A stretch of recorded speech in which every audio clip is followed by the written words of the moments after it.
who's now dead.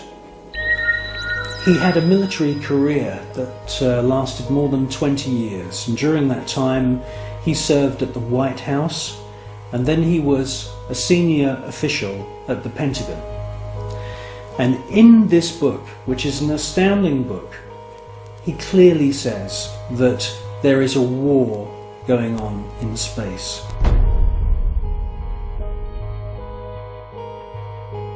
In other words, NASA and the American military have designed weapons.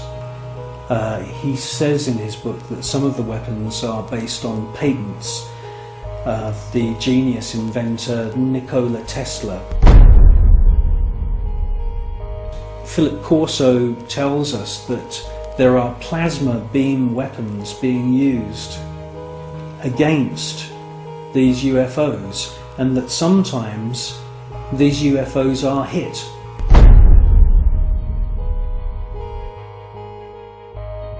A special team then travel out to wherever it is in the world and collect the wreckage.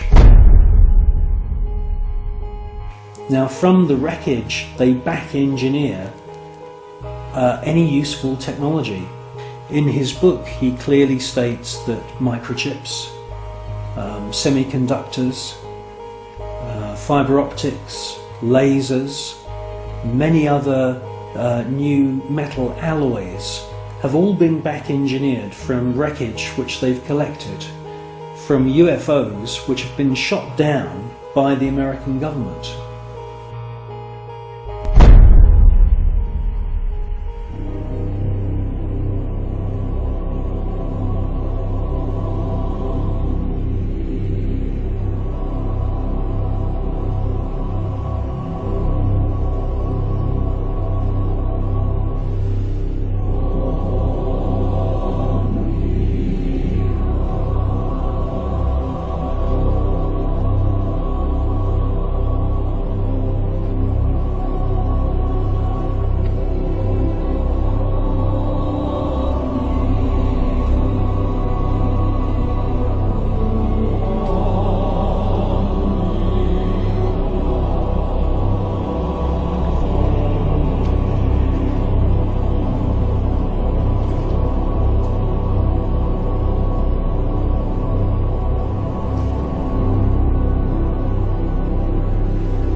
I believe that what we're seeing with the footage from Space Shuttle mission STS-48, that we are seeing several intelligently controlled extraterrestrial craft.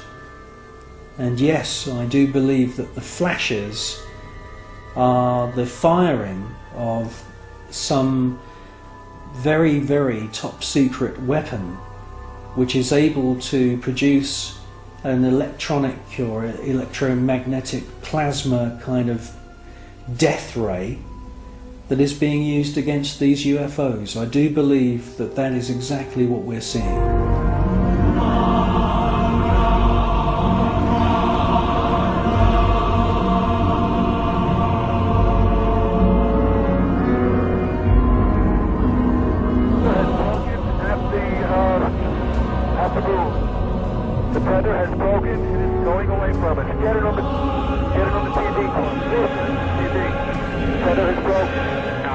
Space Shuttle mission STS-75, the tether incident.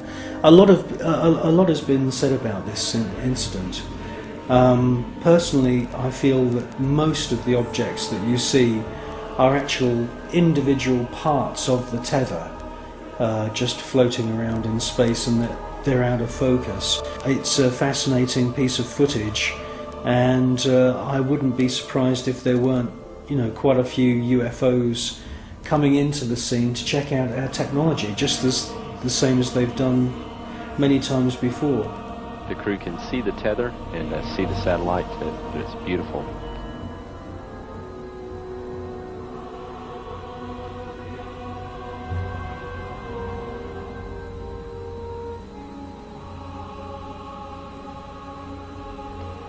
This view showing the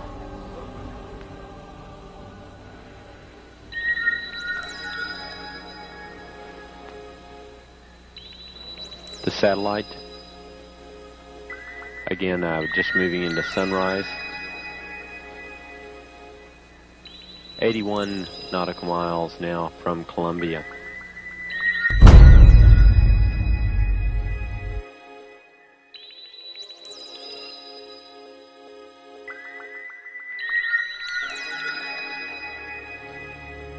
You clearly hear one of the astronauts being told there's an object at your 11 o'clock position.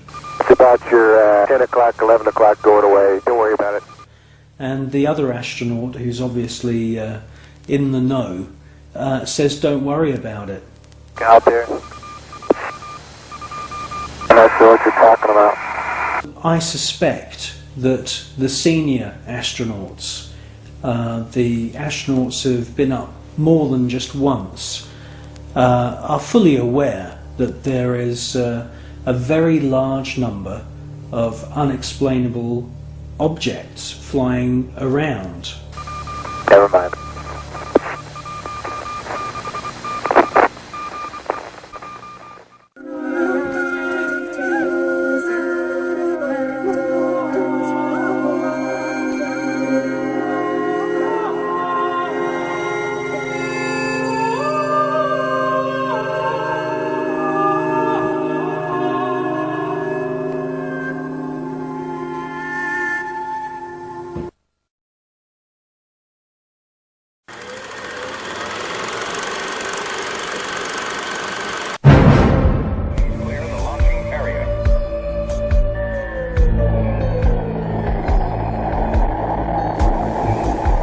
NASA spent gigantic sums of money during the 1960s, but most of it was spent on the ground, not in space. Huge American corporations, many of which were manufacturing hardware for the military, made gigantic profits designing space vehicles and, more importantly, life-sized models of spaceships, and even huge stage sets resembling the lunar surface. Someone in NASA had realized that after taking billions of dollars from the American people, if they couldn't make it to the moon, they would fake it to the moon. Obviously, if you're going to somewhere that nobody has been before, you need to have a simulator which recreates that environment as closely as you can. If you're going to the moon, you recreate the surface of the moon. And here we see a section of the lunar surface created. It's about 30 foot high, 30 foot long, 35 foot long. Scale is given by the two people standing in front of it. There were plenty of simulation exercises, but the point is, and should be taken into account in virtually everything that is discussed with the Apollo program, 400,000 people may have worked on the program in total, but none of them had a need to know more than his own job required. The people who were making the rockets didn't know what the people who were making the spacesuits were doing, and because they had no need to know about that. Their job was to make the best models and the best simulation of the lunar surface that they could. And if we come up to this picture here, we see the three scales on which these models were built. We have here the whole moon as one unit. It stands about 20 foot high. We have here behind it a section of the surface of the moon. You'll notice it's curved. And here we have a more detailed section of the lunar surface. What you're saying is that the images which we're told show a camera pointing out the window of the lunar module as it's coming into land on the moon could well have been filmed previously using these large-scale models. That's right. It could well be that what we are looking at are films of realistic models.